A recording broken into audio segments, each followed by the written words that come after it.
புனிதமிகு ரமலான் மாதத்தை அடைந்துள்ள இஸ்லாமியர்களுக்கு அதிமுக பொதுச் செயலாளர் எடப்பாடி கே பழனிசாமி வாழ்த்துக்களை தெரிவித்துக் கொண்டுள்ளார்.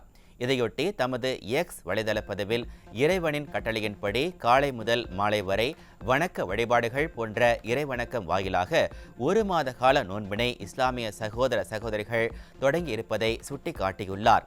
பொய், பொறாமை போன்ற தீய செயல்களை தவிர்த்து ஏழைகளின் பசி துன்பத்தை உணர்ந்து அவர்களின் பசி போக்கும் ஈகை எனும் தர்மத்தை அதிகம் செய்து இறை திருப்தியை பெறும் மாதமாகவும் புனித குர்ஆன் அருளப்பட்ட புனிதம் மிகுந்த கண்ணியமான அருள் நிறைந்த புனிதமிகு ரமலான் மாதத்தை அடைந்துள்ளனர் என குறிப்பிட்டுள்ளார்.